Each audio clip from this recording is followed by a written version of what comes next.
This is the Classic Auto Mall podcast. Broadcast from the studios inside the Classic Auto Mall in Morgantown, Pennsylvania. Yes, the Classic Auto Mall is a real mall just 1 hour west of Philadelphia at Pennsylvania Turnpike exit 298, featuring nearly 1,000 classic, vintage, and barn-find vehicles for sale under one climate-controlled roof. Now, here's your host, Classic Auto Mall president and the man with all the toys, Stewart Howden. Well, here we are. Thanks to the Pat Travers Band leading us into this show that we do every week. And we don't have a guest today again, but it'll be just me and you. All right. Just doing our thing. Talking cars. Talking cars. Speaking of that, I'm getting a phone call from my buddy in the car business who runs GAA Auctions. You want to get that? Yeah. Greensboro Auto Auction down in Greensboro, North Carolina. And they have a separate building from their regular dealer auction. And they called it the Palace, and they were doing high-end Lexus and Mercedes and stuff, and they decided to do a classic sale. This was probably, 10 or 12 years ago, and they have really grown it into an amazing event. 3 times a year, they do about 750 cars.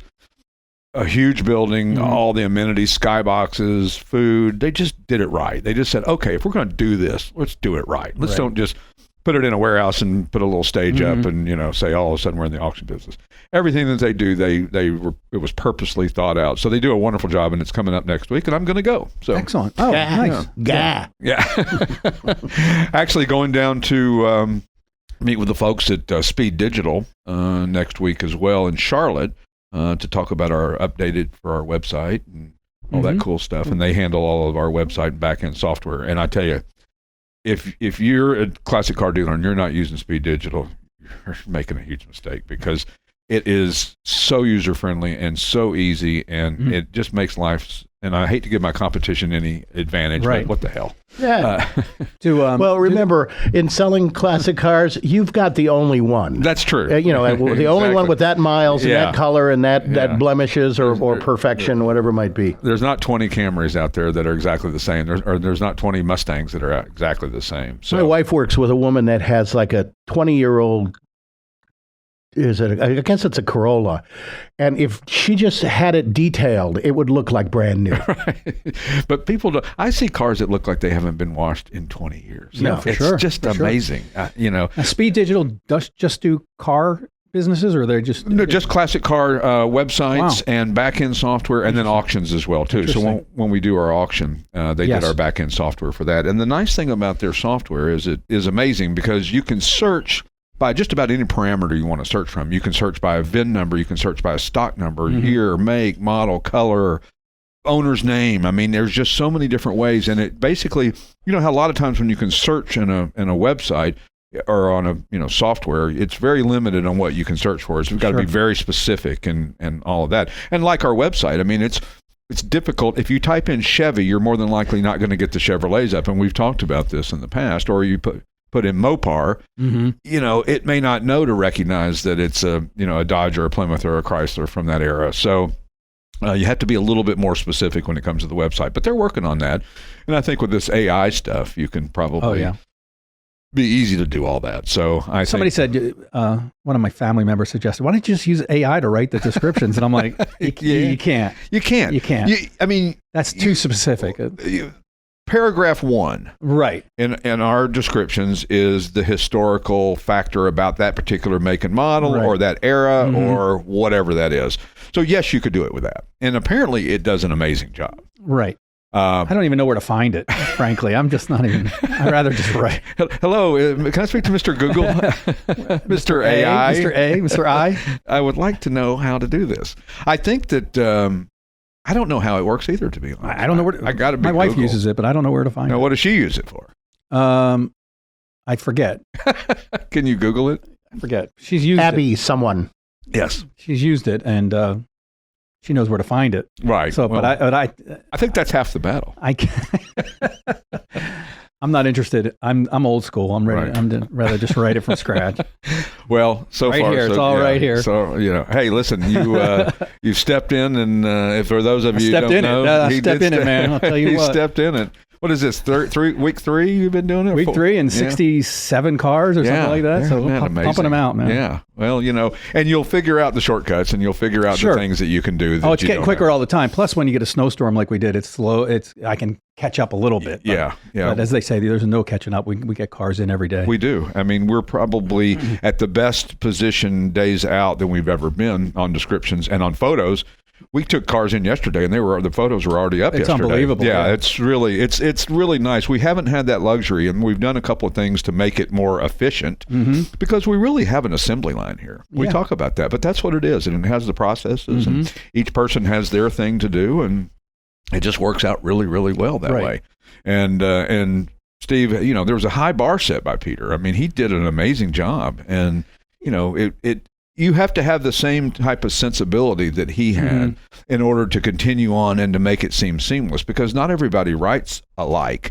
And not that you and he write alike, but you have kind of the same pop culture references, kind of similar in age. I mean, a lot of things that make it so it seems a little more seamless. I think I read so many of his descriptions that it kind of got embedded in. So the style just repeats, and it's and I love I like the fact that we have a little humor in there. I mean, my goodness, this is fun. It doesn't have to be a lot, right? Exactly. It's like the guy who tells a joke, everything out of his mouth is a joke, and after a while it's like, okay, that gets a little tiresome. But the guy who can intersperse a little bit of humor here. There's one graphic on one of the T-buckets we just got in, and I said the graphic looks like your EKG will look after you press on the gas. It was 454.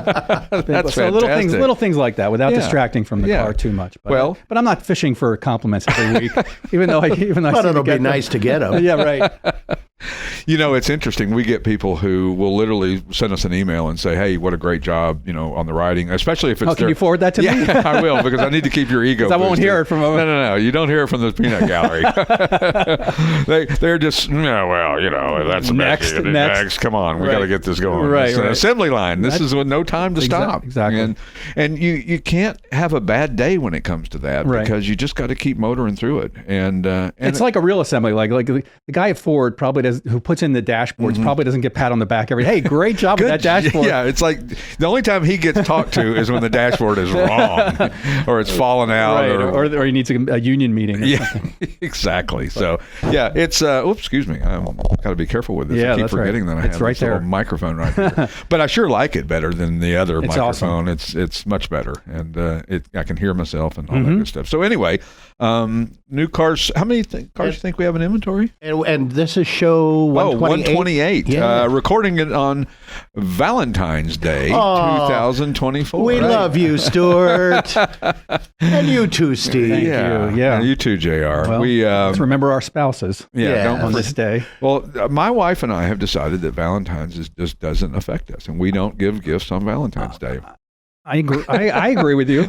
It doesn't sound like it's a mutual agreement. My daughter, in the Safier my house. daughter reminded me this morning. She goes, "You better get mom something." I'm like, why? We usually don't, and my wife's has kind of fallen in love with a watch that's tied to her phone, right? And hers took a dump, so I said I got her another one. It's just like it, but it's refurbished, so it's not real expensive. But I said Valentine's Day is coming, I'll give you that. So today I get up and we don't even exchange cards. She's got a card there for me and 2 certificates to Top Golf. Oh, nice! Which is very close to us, and it's like an indoor golf thing for those who don't know. Yeah. And they serve food and the whole deal. And she says you did so well helping us move and setting the house up, that you just go have a day. I'm like, okay. Yeah, well, we got the gift of Top Golf. We haven't used it yet because it's down towards King of Prussia, and it's a little far for us. But we need to use it because one of our employees. Well, when you come down, let me know. I'm literally 5 minutes away. Wow, cool. So anyway, new car or inventory numbers. Total. I don't know. 1,053. Okay. Wow. Right. So we're in line with we're staying in line with what we're doing. Our consignments have slowed down a little bit. We had some weather this week. We had some rain last week, and that tends to slow down the consignment. Doesn't slow the sales down, right? But it slows the consignments down, and sometimes that's not a bad thing. Right. Sometimes we need a little bit of a breather just to get a little bit, catch our breath and get caught up, especially this time of year. We put new flooring down in the photo booth and repainted the photo booth, and looks great. Have to do a lot less editing, and when we edit pictures, understand that we don't edit the car. We don't edit the pictures of what we edit is the floor when it's got stains on it and things like that, because it looks better. Yeah, and in fact, I was adjusting color on some things and suggesting, and you were very adamant about not changing it because we want it to look exactly like that, as close as a photo will represent the vehicle. Absolutely, absolutely, because we're selling to a lot of people that are long distance, and they can't come here and see the car, and they're relying on us to be as brutally honest and as forthright about it as we can. And if we doctor up a picture of a car and hide things on it, then he's going to get it and he's going to know that we did that. So speaking of cars and distance, where did we sell cars this past week? Great question. How about this? I'm sure I'm going to get wrong. Cressona, Pennsylvania, Cressona, Allentown, Pennsylvania, Northfield, New York, Sewell, New Jersey, York, Nebraska, Stafford, Virginia, Bushkill, Pennsylvania, Reinholds, Pennsylvania, Lebanon, Pennsylvania, or Lebanon, Hyattville, Maryland, Danbury, Connecticut, Nokesville, Nokesville, Virginia, Burnsville, Minnesota, Newport, Rhode Island, Bossier City, Louisiana, and Philadelphia, Pennsylvania. Wow. And for those of you in Maryland, it's Hyattsville, yeah. Got to get that in. 10 states. 10 this states, week. Yeah. Beautiful. Not too shabby. So a little lighter on sales, but again, we've had a little bit of a slower week, and that's okay. It's okay. We get a break because sometimes we had 10 cars in line, in the queue, and 20 cars in process. So it's okay. Yeah, and we it's interesting because we used to make people set appointments when they brought their car, and now you can bring your car whenever you want. We ask that you pre-fill out the paperwork. At least call us and have us email or fax or however you can get your paperwork. We can get your paperwork to you. Pre-fill it out, because what you don't want to have to do is get here and spend an hour filling out the paper. Not that it always takes that long, but spend a large amount of time filling out paperwork when we could spend that time looking over the car and really getting a feel for the car and having you tell us stuff that maybe you didn't write down in the description, or maybe that you didn't think about at the time. Right. But when we're sitting there at the table filling out the paperwork, it's pressure and time and you're in a hurry and you don't want to, you don't have to want to go through all this and blah blah blah. So so bring your car in at any time. All we ask is that you at least give us the paperwork ahead of time so we can be ready. And when you show up here during our normal business hours, which is Monday, Tuesday, Thursday, Friday 9 to 5. Wednesday 9 to 8, Saturday 9 to noon, Sundays we gone. Closed. we are closed.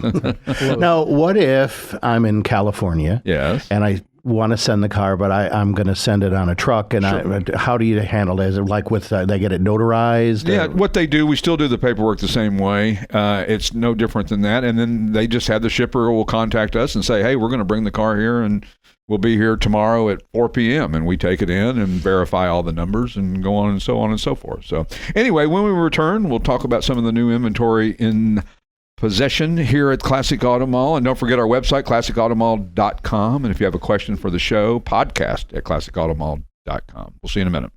Buying and selling via consignment is safe, easy, and secure. We advertise, sell, and ship worldwide. And if you'd like to know all the advantages of selling your car through consignment, the information's available on our website, or you can talk to a classic car specialist who can answer all your questions. Plus, you can easily search our inventory online at classicautomall.com. And we're back with the Classic Auto Mall podcast from the Classic Auto Mall studio in Morgantown, Pennsylvania. Having a little technical difficulty this morning, but we'll figure it out. Some great new inventory we got in. Oh my goodness. I tell you, I just keep getting more and more surprised. And it's not all about, understand, when I tell you about new inventory on the show, it's not all about the high dollar stuff. It's affordable stuff as well too. We just pick what we like and what's cool. And one of them we got in, which I have a real fondness for these cars, is the 2006 Jaguar XK8 Coupe. Platinum silver metallic over black, 67,000 actual miles. So it's not low mileage, but it's not crazy high either. It's still got a lot of life left in it. 4.2 liter V8, lots of recent service records and all the stuff that you want when you buy, especially when you buy a foreign car, either a British car or a German car, BMW, Mercedes, Porsche, Jaguar, all those. And the reason being is they're more expensive to fix, generally speaking, than a domestic car, than a General Motors or a Ford or a Chrysler. I know the line is blurred on that quite a bit But still, Mercedes is generally more expensive to work on than a Ford. A Jaguar more expensive to work on in general. That's right. In exactly. general than a Chrysler. Right. The parts don't have to be sent across the pond. They're more readily available. There's more of them sold. So at the scale of size and all that. So, but if you find one that's got all the right service records and been well maintained and all that, then hey, jump in. But don't go to an auction and start raising your hand for a $5,000 Jaguar because you're going to get a $5,000 Jaguar. And the next check that you write will be significantly more than the $5,000 you wrote to buy the car. Yeah. And that's to fix the exhaust or to do this or do the tranny or whatever. There's no such thing as a cheap luxury car. There really isn't. They're not cheap. If they're cheap, that's a problem. Right. Now, if you find a 2005 Mercedes-Benz SCL sedan and it's got 25,000 original miles and it's got service records and the guy's owned it since new and it's got a clean Carfax and all that good stuff, then that's a great car. But you're going to pay for that one. It's not going to be cheap. Right. And just understand that, do you want to pay it now or do you want to pay it over the next year? Exactly. And have the car in the shop and all the other things. So it's important to know that. But this Jag XK8 Coupe, what a great body style. What a cool looking car.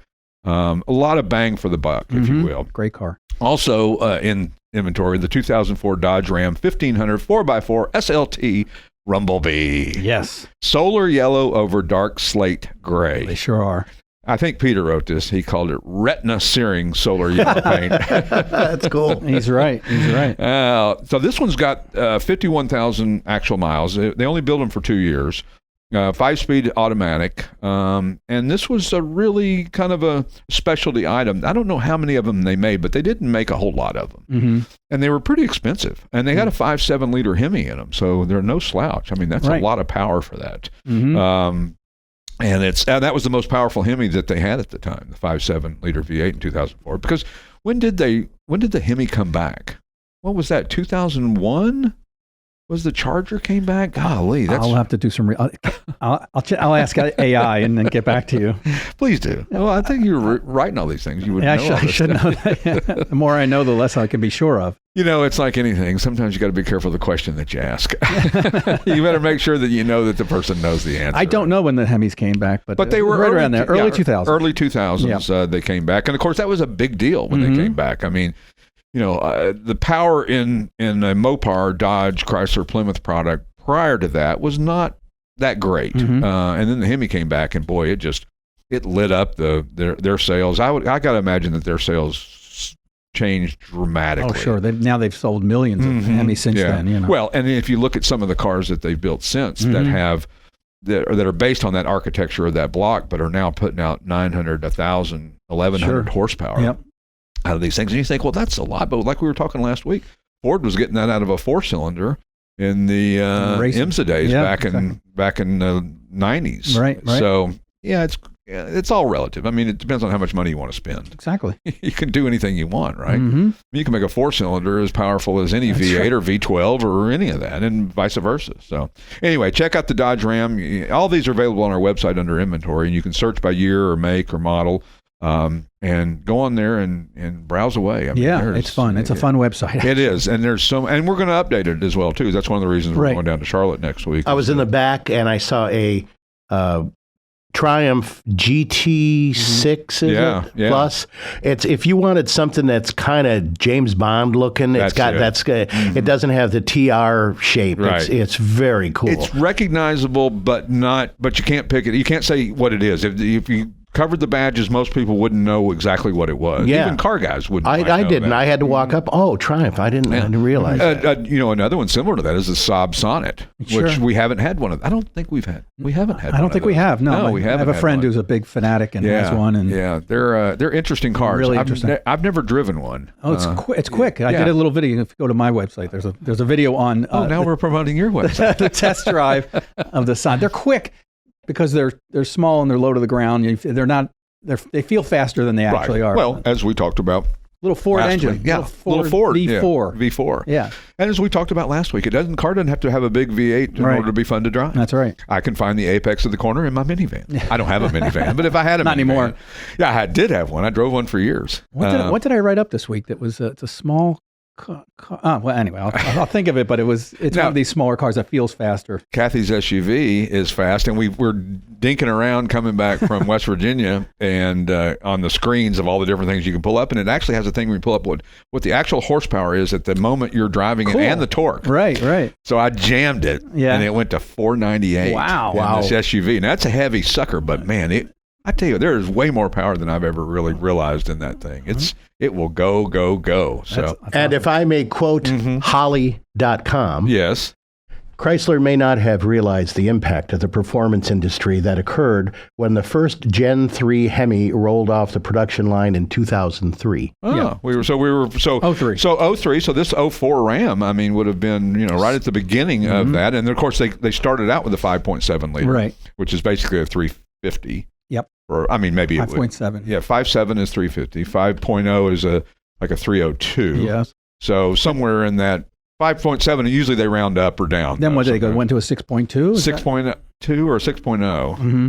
My pickup truck has a 6.2 GMC, or I don't know. Oh, yeah, there's a 6.2 LS. Yeah, that thing will go. I was a used car manager for a big Philadelphia Dodge dealer for a couple of years, and I used to take a lot of the trucks I'd buy and sell at the auction at Bordentown. Right. And those became my office. I was never a truck guy, and I went, if money's no option or no problem and a place to put it, I think I would like a Ram truck. I really did like the way they drove. Well, I love my GMC. It's kind of a pain when you go to park at a store or the mall or you can't park at the airport. Right. That's for certain. Or you'll ask Ed about that. Caught the top of our excursion going into downtown Philly in one of those parking garages, and it was like so close. And of course the guy said, well, just deflate all your tires. And he's like, okay, but where do I refill them around here? Exactly. That's the problem. There's no gas stations down there. So where do you refill them? Anyway, back to new inventory. Yes, sir. 69 Chevrolet Camaro Coupe,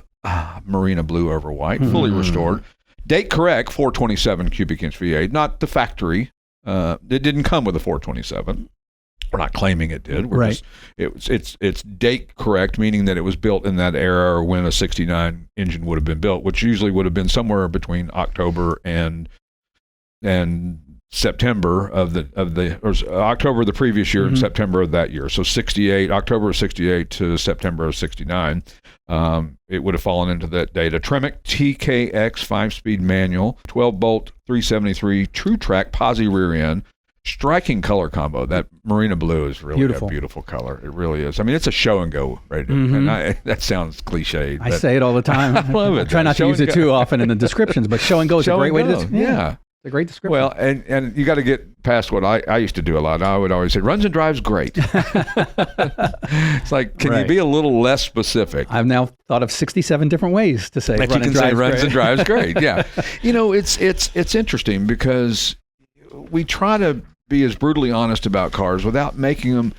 I could scare you away from just about any car. If I showed you every little teeny rock chip in a big magnified picture, it would look like the car was destroyed, and it's not. A lot of it you can't see with the naked. You can't see if you're standing 5 feet away. That's right. And we call them a 10-footer, and that's kind of a parlance that says the car's not nice when you get up close to it, But most cars, when you get up close, you're going to find imperfections in the paint. You're going to find maybe a little bit of rust bubbling somewhere here and there. It's just inevitable. They're cars that have been outside. They're steel. That things happen.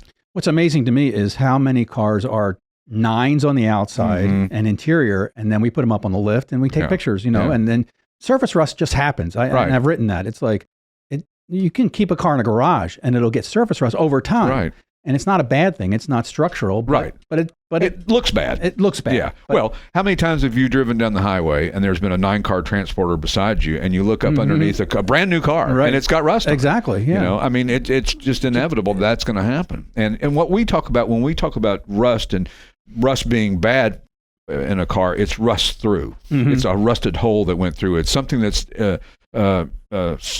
done something to the integrity of the car because the frame is there to hold the car together. It's kind of important. It weakens the support.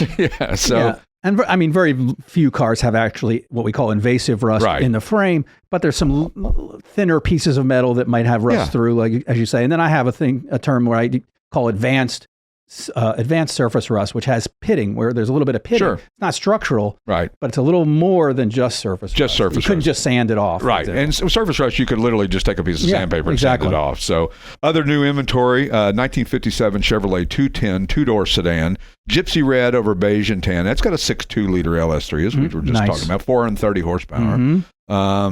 4L60E automatic transmission, classic auto air. This thing is Restomod or a custom. Yeah. It's jewelry. I mean, it's really nicely done. Willwood disc brakes, got an updated suspension. It looks like it's got the mid-range trim package. There was a 150, the 210, and the Bel Air back in 55, 6, and 7. And 210, this one is the mid-range. And a lot of people use this when they customize them because they don't want to tear up a Bel Air. Right. And of course, it costs them more to go buy the Bel Air in the first place. So you buy a 210 or a 150, and then you make it look like a Bel Air, but with, higher horsepower engine and modern conveniences and heat and air and nice brakes and radial tires and yada, yada, yada. I really like the base and mid-range Tri-5s. Yeah. They're cool in their own way. Yeah, I think that, and this one's interesting, the guy won it in a raffle. Oh, really? I don't know where the raffle was, but... And then he put a LS3 in it and kind of went crazy with it. And, good for him. Listen, there's different strokes for different folks. And just because you do like something or don't like something doesn't make it right or wrong. I don't like everything that we see that comes into the building. There's not everything is for me. But a lot of the cars that we have are really well done. I mean, it's amazing. And even I say, I'm not a hot rod guy per se. Ooh, that's a really nice, it gets me thinking, that's a really nice, I could have that. I'm telling you, this is the lottery dream location because I pick out 10 cars right now I'd love to have. Yeah, me too. Probably more than 10. Yeah, really, probably more honestly. than 10. I was going to say, that seems a little light, Steve. Let's say I had to limit it to 10. I could easily pick 10. You'd probably pick 20. I'll find 10 to 30 cars. Anyway, when we return, we'll finish up with the rest of our new inventory and talk some other things automotive on the Classic Auto Mall podcast. We'll see you in a minute. Whether you want to buy or sell a classic, collectible, or special interest vehicle, you need to visit the Classic Auto Mall website for more information. If you're looking to buy, you can easily search our inventory of more than 1,000 vehicles on the web at classicautomall.com. And we're back. Well, listen, I'm an amateur doing this. I'm just lucky that I show up on time. I could easily get lost in concentration in my office and not even realize what time. Right. I never know what time it is for lunch. Or at the end of the day, Kathy will say, she'll say something and I'll say, you're not going home yet. It's only 6:30. It's like, when the heck did the day go? You should do a podcast every day so you know when lunch is because you go to lunch right after the podcast. Right after the podcast. So there you go. Let's do one every day. So I like it. So everybody be here every day at 11. We can do the music one, the food one, the car one, What else?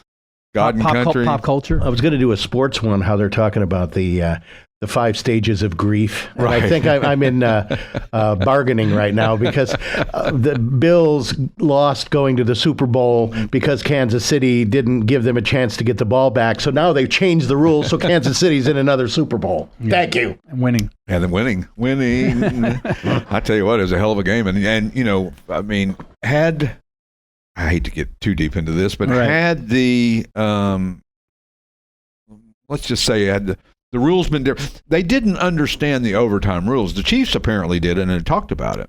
But San Francisco didn't discuss it. So they were under the impression that A, that once they scored, they would win, and B, at the end of the period, if Kansas City hadn't scored, that it would be over. The game would be over, whoever's in the lead, and it wasn't. It goes into a next because you get your time to sudden death. Okay, so. Interesting. Yeah. So and a field goal doesn't win the game.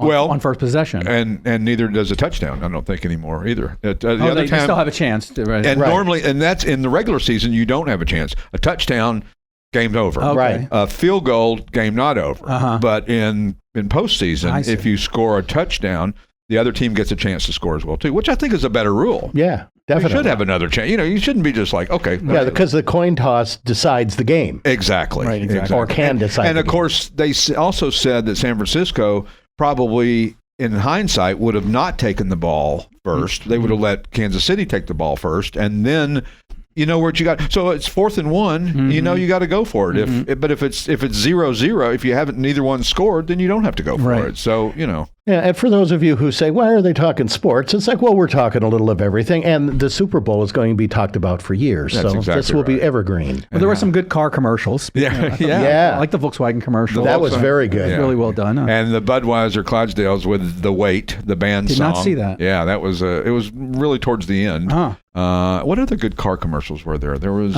was it BMW? Yeah, BMW had the one, and there was... One other. There wasn't many, though. No, there wasn't. I'm kind of wowed by the new Hyundai Santa Fe. That thing is cool. It's very boxy. Yeah, I'm talking about the Santa Cruz. That's the pickup truck. This is just SUV. The SUV, right. They've departed from their small SUV, and it's now a big well, it's just not rounded and kind of sharp. It's just like a box. Kind of looks more like a Blazer. They're all getting boxy now. All the big SUVs are getting boxy. Which is interesting because their whole goal is fuel economy and maximizing that, and that's why all the cars look the same, because all the designers and engineers went to the same school, and they're trying for the same thing to get the most fuel efficient look. And now they come out with one with the fuel efficiency of a brick. Yeah, and Lexus, the Lexus GX, is it? I don't know. The large SUV is really very, very square and angular, and then they'll all follow suit. Yeah. Everybody else, Mercedes will follow and all that. Of course, a lot of them are getting away, or not getting away from, but are thinking more about internal combustion engines not going away quite as quick as they thought that they were going to go away. So it'll be interesting to see how that goes, because I think that your Suburban and Escalade and big pickup truck buyers are going to balk at anything. Although Ford did a hell of a job with the EcoBoost 6-cylinder and got people to drive that pickup truck that said, I'll never own anything but a V8 pickup truck. And they get in and they go, oh my God, this is really, this thing will go. The Lexus, like we just mentioned, has a Turbo 6. As opposed to an 8, traditionally. But I'm not going off-road with an electric vehicle. I'm going off-roading. It's going to be big old American. I'm have jerry cans in the back. And we generally cater to classic car buyers, but for those of you thinking about buying a new car, whenever you listen to this, you might get some insight. Whatever ads you see on TV, that's what they want to get rid of. So like now, and in 2024, in February, you're seeing electric vehicle EV specials right now, lease specials and things, because they're trying to move them. But speaking of off-road, we have a lot of trucks in inventory. So if you're in the market for a classic truck or a lifted truck, we have a lot of lifted trucks. What is the K5? Is that what K5 there is? And the C5 or the C1500 is the two-wheel drive, and the K is the 50. We have a bunch of them. Well, just right outside the door is a real clean little Ranger. So it doesn't have to be like a show car. We just sold a Bronco 2. Remember those? Oh yeah, I remember the Bronco 2 out here. Excuse me. Whoa. Oh man, sorry. Kind of caught me off guard. Just about hit the call. That's why we got that. Anyway, some other new inventory in the 1930 Cadillac Series 353 sedan, silver and black over burgundy. That silver and black is stunning. I mean, that is a great color for that car. Sure is. For any of those pre-war type cars, silver and black. And I'm not always a big two-tone fan on cars. Right. Especially newer, later model stuff. I don't really care for that so much. But on these old Cadillacs and Packards, Duesenbergs, all of those, man, it really works. And this thing is expertly restored. 353 cubic inch L-head V8. You think about V8s and Cadillacs started in 1915. Right. Chevrolet, 1955 was their first V8 that they offered. Right, and I was doing that. We have a Cole, and we'll probably get to that at some point. And that has the nope. Didn't work. You gotta hit it once. Oh well, I don't hit it once. There you go. Now you can still hear me. Oh. Right. Oh, it's not plugged in. That's because I cut it off. It's not plugged in. That might have something to do with it. It's just a freestanding box. Yeah, like I expected to somehow. How do it know? Oh, okay. Yeah, come on. Why isn't it working? There's no cords connected. Anyway, the engine builder for Cadillac built the engine for the Cole. In the Cole as well. Yeah, 1916 is the Cole. 1915 first year for the Cadillac V8, and of course by 1930 they were heavily into the V8s and V12s and V16s as well too. But this thing is really, I mean, the quality and the style and just the whole 9 yards. This car is it's just right there too, right? It's just right across. It's on that line. Yep. It's on the front line. We like to say, along with the Cole is up there, and the Cole is really interesting. Again, we'll talk about it probably next week. But this Cadillac, I mean, Cadillac V8s introduced actually in 1914. For the 1915 models, I think, is when they were available. And then the V12 and V16 were introduced in 1930, same year as this car came out. And this is just a V8. Just a V8, but hey, in 1930, that was a lot of engine. Of course, that car weighs, I don't know, 5,000 or 6,000. What was the concept of a V16? It's just like twice as many cylinders is better? Smooth. Powerful. It's like having a 10,000 watt amplifier. If you only run it at 100 watts, it's the crispest, cleanest sound you'll ever have. If you've got a 100 watt amplifier and you run it at 100 watts, it's going to be, Okay. So it's more efficient at 10 or lower RPM. You could do, Plus, it's 353 here. You note here, it's had 96 horsepower. Which was a lot in 1930. What did the Model A have in 1930? 30, 40, I think. If that, yeah. So double. And again, it probably weighed quite a bit. Right. But they were two-door coupes, convertibles, four-door sedans, town sedans, imperial sedans, Fleetwood Phaetons, and roadsters. I mean, these things, God, there was every kind of body style. You could really pick and choose what you wanted. You could custom architect. And they have long names. Yeah. Yes. But you could customize these cars to any way you wanted them, really. Right. You could you could order a Cadillac, and then you could send the Cadillac, the chassis and the motor and the suspension and all that off to one of the body companies, a Fleetwood or any of those, and they'll build you exactly what you want, whatever you want. You want this with, you want a big air scoop right here. You want this, you want that. Sure. Golf club doors. It was the Cadillac of motor cars back in the day. The Cadillac of Cadillacs. That's right. So it really was. Anyway, you get a chance to see that Cadillac. It's really stunning. Last but not least, the 1959 Nash Metropolitan Series 4 hardtop. Have you seen this little thing? It is so cool. These Metropolitans They're really cool. They have a big following, too. They really do. Really enthusiastic. Yeah. The lowest lane car. Yeah, the lowest lane car. This thing is really nicely restored. It's got a 1,489 cc Austin 4-cylinder. I didn't realize that. So, I didn't really know much about them until I started reading. Exactly. But it's a 3-speed manual tranny. We like to say small car, big fun. And you can drive it around through the mallway if you want it. Although we discourage that because of the fumes. That's right. We don't start them up. We try not to start them up. That's where the Stringo comes in. We've got sort of a run of these small and micro cars. It's a lot of fun. That little Honda we talked about a couple weeks ago. And the Auto Bianchi Fiat that we just sold. Yeah, and a couple 500s we have. Yeah, and the Messerschmitt. And the Isetta. The Isetta, well. that's right. A lot of cool little cars in the mall. It's funny. The people, I talk to people who collect microcars, and they do it because they can get 3 cars in the space of one. Yeah. You take that big Cadillac, you can put 3 of those microcars in the same space, or motorcycles as well too. That's people right. collect them because of their space limitations. So. But this thing is, if you want a fun, unique little car, that'd be great to take to car shows or down to the drive-in to get ice cream or whatever. This is the perfect car for it.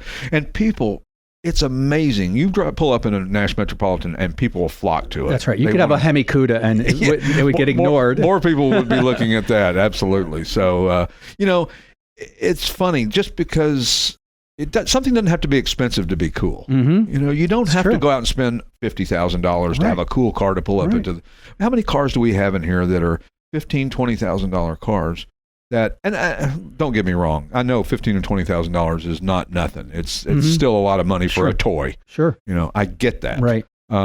But for $15,000, you can buy something, you can drive it, you can enjoy it, you'll get as much attention as you'd get in just about anything, just like this Metropolitan. I tell you what, you pull up in that Messerschmitt with the bubble top on it, or the Auto Bianchi Fiat. Right. I mean, people will go nuts. That's right. I remember there was a Figaro, was it a Nissan Figaro at a show one time, and it was at New Hope one year, and the crowd was around like it was an amazing. There was other amazing cars there, but these small cars.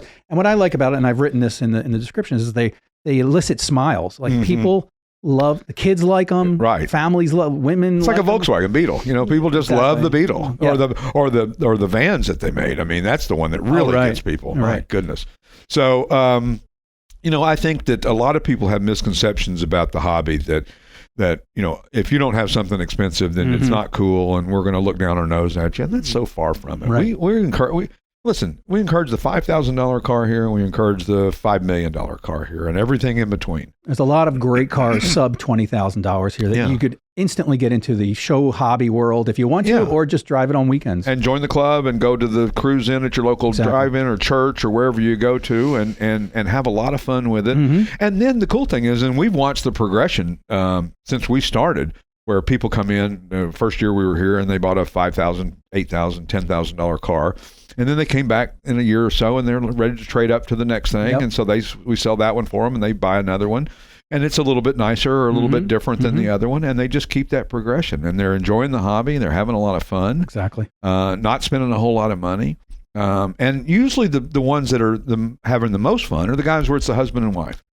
They're both enjoying it and both, engaged in the hobby, and that's important, right? Because this day and age, we only have so much free time in the day, unless you're retired.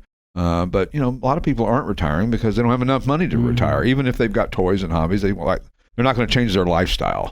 Exactly. And they want to have something cool to drive and something to enjoy on the weekend. And you go down to like the Villages down in Florida, and it's a retirement community, but you wouldn't know it. It's guys our age that are running around in Chevelles and Corvettes, and then the golf cart community is huge down there.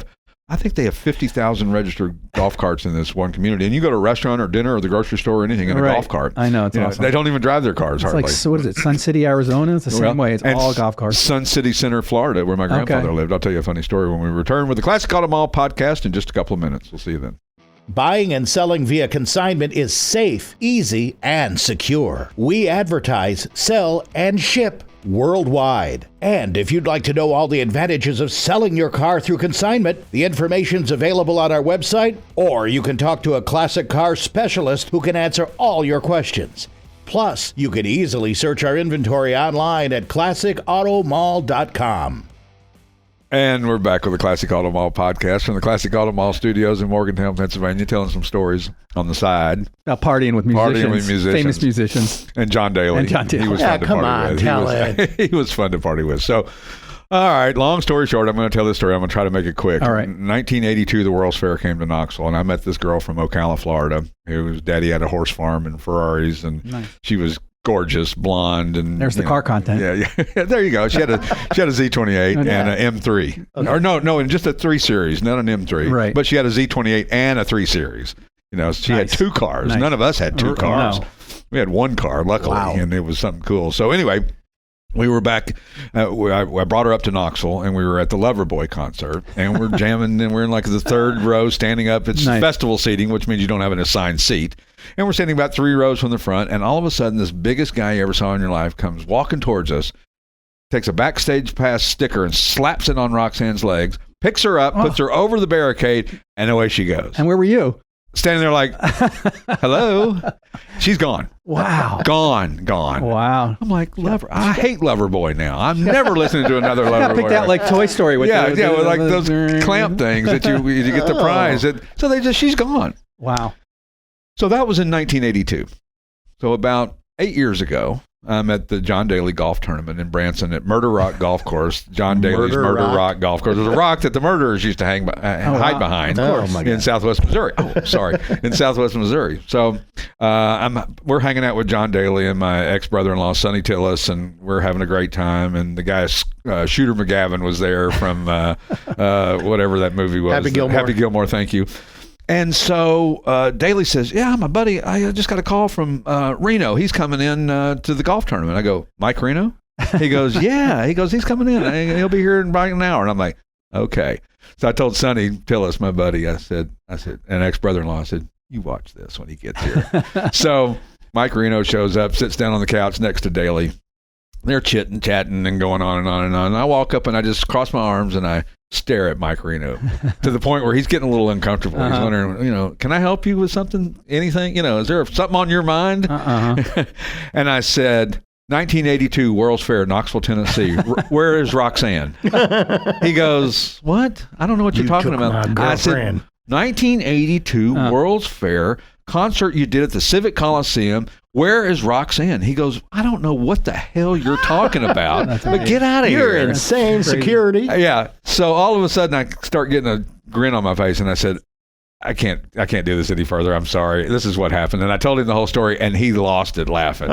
He was like, I don't, no idea. He goes, the guys would just pick out cute girls to hang out backstage after the show. And, we it's not like we had a numbering system like David Lee Roth had where he'd say like 27 green and that would be go get the one girl over there or whatever.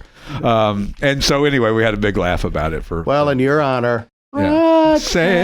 Yeah, I'll have to tell that on my music show if we ever. Yeah, that's right. We'll save that. So we did music, we did sports, we got cars. We need 2 more subjects every day of the week. There we got a weekly. We don't have to worry about working. We'll just do a podcast. Yeah. We'll just sit here and shoot the bull about all kinds of fun things. So last week, our topic of the week, and I didn't get to it, but I'm going to get to it this week. There we go. Rules at the drive-thru. Rules at the drive-thru. Yeah. Rules at the drive-thru. Wow. Thanks, Ed. Yeah, right. Rules at the drive-thru. All right. So there's some rules that if you don't understand these by now, I really don't know what to say to you, but come on. People, there are rules and etiquette at the drive-thru that you should follow. This is like for fast food and things like that. Wendy's, Arby's, anywhere you go through, but mostly fast food. This is what this refers to. All right. Number 1, you have to speak using your hands. Go inside. Right. You know, if anything requires you to display to the person that's at the window what you're talking about, right, go inside. Any deviation from the menu, go inside. Really? Yeah. Don't go, all right, so I'm going to take a Whopper, but no ketchup, add extra mayo, 3 extra pickles. Oh, it's have it your way. Sorry. Too much. Any deviation, any special order, go inside. Gotcha. More than 2 orders in a car, go inside. Mm-hmm. Paying with pennies, nickels, dimes, and quarters, please go inside. Don't add items at the window. That's the worst. You get pulled up and you go, I was thinking one of them Frosties would be pretty good about right now. And they're in order of what they're selling. and now they're completely screwed up. Yeah. I didn't even know that was possible. You could change your mind or order something else when you get to the window? Of course you could. You're the customer. I didn't know that. And the double drive-through, know when it's your turn to go next. Don't try to ease, trying to wedge your way in because you think you can just get out of the way. Know it's your turn. When it's like at a stop sign. Do you not know the pecking order when you come to a 4-way stop sign? Get off the road. The other thing is get off your phone. Mm-hmm. It's nothing more annoying than trying to serve somebody, whether you're a server in a restaurant or at a fast food place or at the bank, and the person's jacking around on their phone talking. So get off your phone. That is annoying. Keep your wipers off. Yes, very important. Them. Yeah, because you're not going to splash them and all that. I think I told this story once, but one time when we have a full service gas station here in Morgantown, DeLong's Sunoco now, used to be Exxon, DeLong's Sunoco. And they'll come out and pump your gas and clean your windows. And these push-button cars, sometimes you'll push the button to turn it off, but it doesn't completely turn it off. Right. And we have rain-sensing wipers on Kathy's SUV. Oh. So the guy comes over, dips the thing in the bucket, starts doing the windshield, and the wipers come on. And he's like hitting him in the face, and the squeegee's going everywhere, and he's looking at me like, you son of a gun. Well, thanks a lot. And I'm like... The car did it. Yeah, he's blame the car. Yeah. And this is a guy who probably drives a 77 Lincoln. And there's no car does that. Yeah, there's no automatic wipers like that. So turn your wipers off in the drive-thru and pull ahead. And this goes for at stop signs, red lights. Don't hang back 100 yards. Get up there because what you don't realize, if you're at a stoplight or a stop sign, or a stoplight especially, where you're stopped for a little prolonged period of time, and you stop way back. There's a guy who's 3 cars behind you that could have turned off that road behind you, but he can't get to it because you haven't pulled all the way up. Well, and it's also, if you tighten up the space between the cars and the drive-thru, sometimes another car can get to the speaker and talk. Otherwise, you're pushing it too far back. And don't, everybody's, if you don't have anything else to do, go inside. Go inside.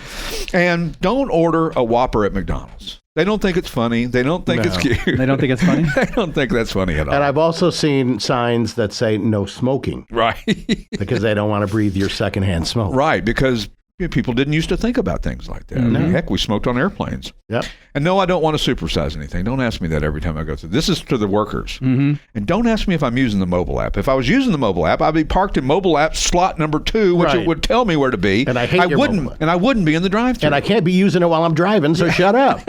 Just give me my burger. Give me my daggum burger. So that's your etiquette lesson today for drive-thrus. And it's funny because it's not stuff that you should have to really think about. It should just come natural to people, but it does not. Right. Are you familiar with John Pinette? No. He was an overweight comedian who sadly passed away. I know who he was. But he was the guy that did the buffet. And right. He said, and the people come and they shop. I think I'll have that. Move to the line. Move the line.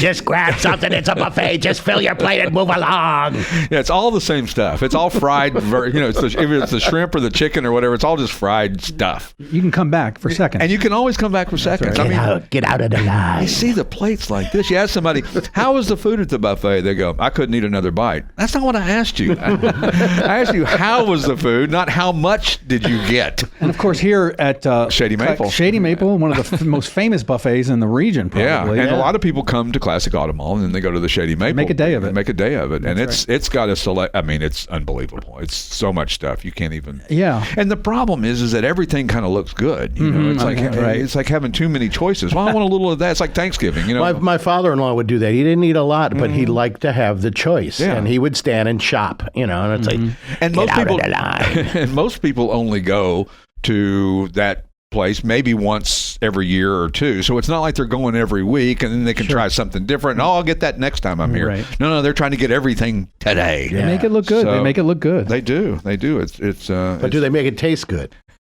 That's like Carnival. I've always heard fair food. It always smells better than it tastes. Oh, sure. Yeah. Although I love a good corn dog with some mustard. I have to tell you that. 100%. And funnel cake, man. And I'll tell you one last thing on these before I get off this drive-through thing is when I go to a certain chicken restaurant, I don't know your menu. You're standing back on the middle of the highway taking my order. There's no menu. I don't know what I want. What do you got? Yeah. It's like, they're like, can we help you? Can I see a menu? Is that possible? I'm not a regular. I don't come here often. I'm not a regular at that particular chicken sandwich place. Yeah. And apparently people are freaked out about how great this thing is. And I don't get it. It's pretty good. It's good. It is good, but it's good. It's not any better than KFC. It's not any better.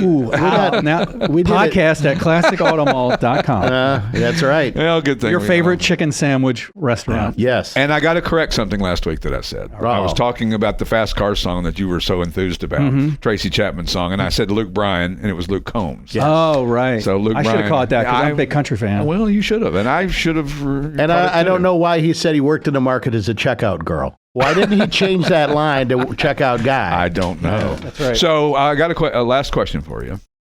I'm thinking about a clone. I'm not going to tell you what it is. Another one? Yeah, well, I have a Cobra, but I don't count the Cobra replicas as clones because most of them are replicas. They're replicas. And everybody, it's one of those ones that's kind of an unspoken rule that it's okay to have a Cobra replica. Right. But if you were to pick any other kind of car and have it as a replica or a clone or whatever, what's your thoughts on that?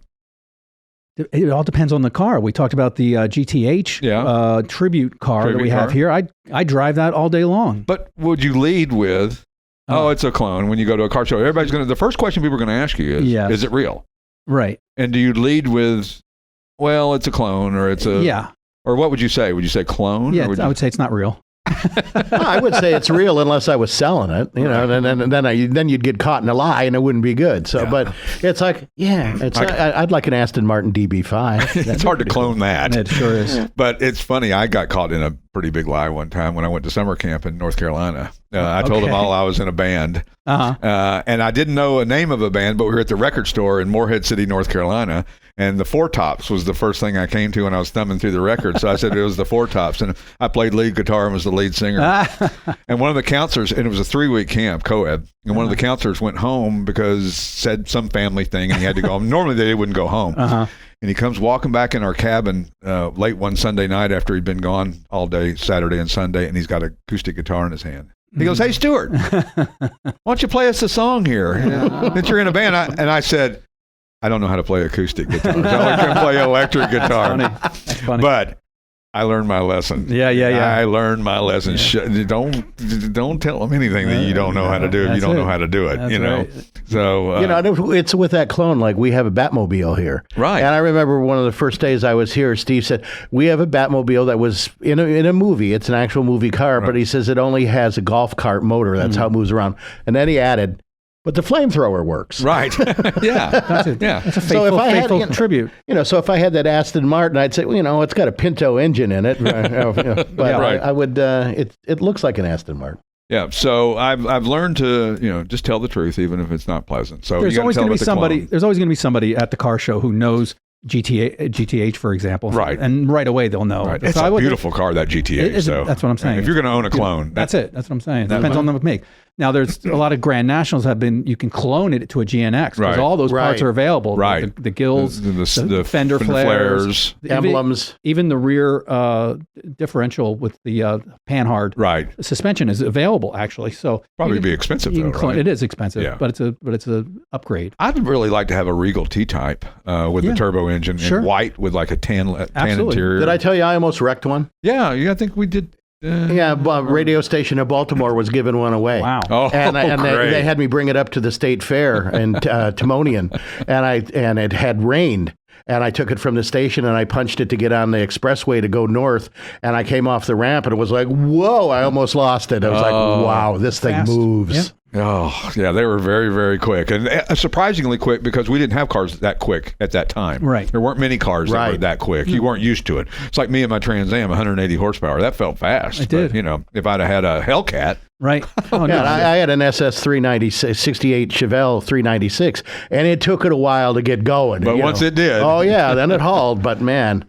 And when we return next week, we will talk about, I don't know, we may have a guest. Skipping next week is going to be a best of. I'm going to be gone. I'm going to be in Charlotte. Oh, my. Let me put together a best of. Well, thanks for telling me. Or a repeat. Show 129 will be a repeat or a best of. That's right. And then 130 is 2 weeks from today, which will be February the 28th-ish, somewhere in there. Is this leap year or no? I don't know. Thanks for listening. We'll catch you next time on the Classic Auto Mall podcast. We'll see you then.